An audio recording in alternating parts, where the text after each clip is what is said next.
Assalamu alaikum everyone. My name is Dr. Batul Zehra and today we are going to start the third part of pharmacokinetics in our general pharmacology series in association with MMK Hub Academy. So let's begin.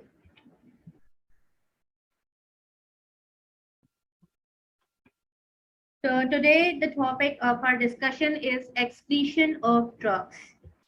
Now, the second process, active tubular secretion.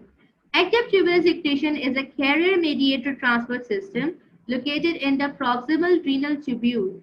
ये वो system है जो proximal renal tubule में होता है. इसको हम active tubular secretion इसीलिए कहते हैं because this process requires energy input because the drug is moving against the concentration gradient. Against the concentration gradient से यहाँ मुराद ये है कि मोस्टली ड्रग्स हायर कंसंट्रेशन से लोअर कंसंट्रेशन पे जाती हैं, लेकिन यहाँ पर एनर्जी इसीलिए यूटिलाइज हो रही है क्योंकि लो कंसंट्रेशन से ड्रग जो है हायर कंसंट्रेशन यानी कि ब्लड से जो भी सिक्रीट आउट होके आपकी प्लाज्मा फ्लूइड में आ रहा है, जो आपका यूरिन बन रहा है, तो उस सिक्रीशन के लिए जो एनर्जी रिक्वायर्ड होगी that is why it is active tubular secretion. And now we have two active tubular secretion systems have been identified. Anion secretion for acids and cation secretion for bases. जितने भी आपके acids होंगे उनके लिए anion secretion होगी and जो basis होंगे उनके लिए कैटायन सिक्रीशन होगी. नेक्स्ट स्लाइड में हम देखेंगे कि जब हमने हेज़लबैक हेंडरसन इक्वेशन पढ़ी थी तो हमने एनायन और कैटायन को किस तरह से डिफरेंशिएट किया था in terms of acid and bases drugs. And penicillin is an example of actively secreted drug. तो penicillin एक ऐसी एंटीबायोटिक है जब हम इसको अपनी बॉडी में लेंगे तो ये एक्टिवली सिक्रीट आपके यूरिन में होगी.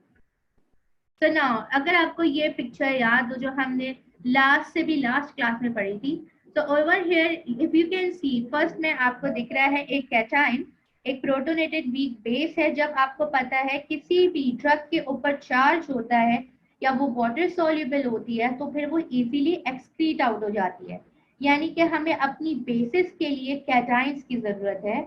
And in the next you can see unprotonated weak acid which is charged and more water soluble.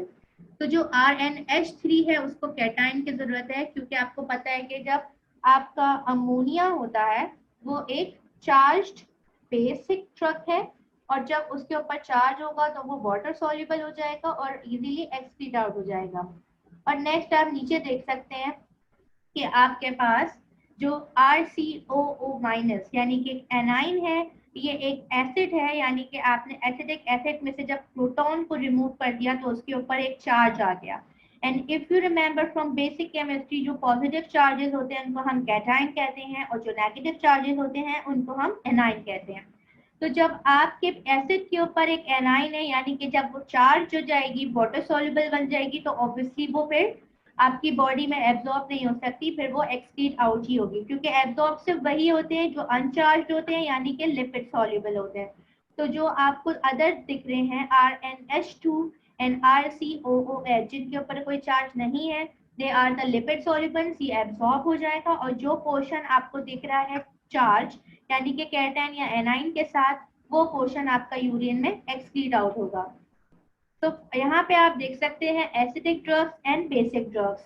Acidic drugs में शामिल है salicylates, sulfonamides, penicillin. And transport of acidic drugs is blocked by probenecid. तो जब आप किसी patient को acidic drug देंगे तो आप उसके साथ कभी भी प्रोबेनिसिड नहीं देंगे, वरना एसिडिक ड्रग्स जो है वो बॉडी में बिल्डअप होंगे, यूरिन में एक्सक्रीट आउट नहीं हो पाएंगे और आपको साइड इफेक्ट्स आना स्टार्ट हो जाएंगे. And next we have basic drugs which includes morphine, atropine, quinine and neostigmine. हम एसिडिक और बेसिक ड्रग्स को किस तरह से डिफरेंशिएट करें on the basis of their pH. जिनकी भी पीएच 7 से कम होगी वो एसिडिक ड्रग्स होंगे और जिनकी 7 से ज्यादा होगी वो बेसिक ड्रग्स होंगे. So now the last step in renal excretion is passive tubular reabsorption. और रीएब्जॉर्प्शन कहाँ होती है? Distal convoluted tubules and collecting ducts में. So passive diffusion of unionised and lipophilic drugs. Lipophilic drugs can be reabsorbed back from tubular lumen to blood circulation and excretion in urine will be low. Ionized drugs are poorly reabsorbed and so urinary excretion will be high.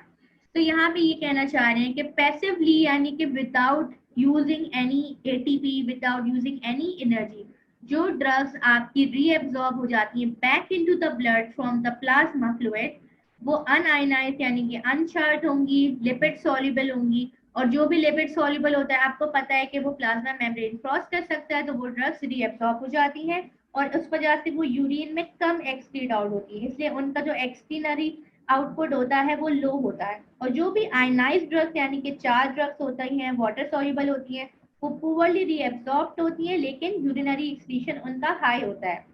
तो over here आप ये अंदाजा लगा सकते हैं कि जो drugs अच्छे से एब्जॉर्ब होंगी उनकी एक्सक्रीशन उतनी ही लो होगी, और जो ड्रग्स इजीली एक्सक्रीट आउट होती हैं वो उतनी ही पुअरली रीएब्सॉर्ब्ड होती हैं। So in this picture, you can see that the polar drugs, यानी कि चार drugs are water soluble and they are excreting out easily, and the non-polar drugs are lipid soluble. So you can see all the three steps: glomerular filtration, तो ज़्यादातर all the drugs of low molecular weight हो रही है, then passive reabsorption lipid soluble drugs की हो रही है, and active transport और secretion हो रही है drugs की from the blood into the plasma fluid. And जितने भी नॉन लिपिड सॉल्युबल ड्रग्स होते हैं जो चार्ज होते हैं वो सब आपके यूरिन में एक्सक्रीट आउट हो रहे हैं। Now urine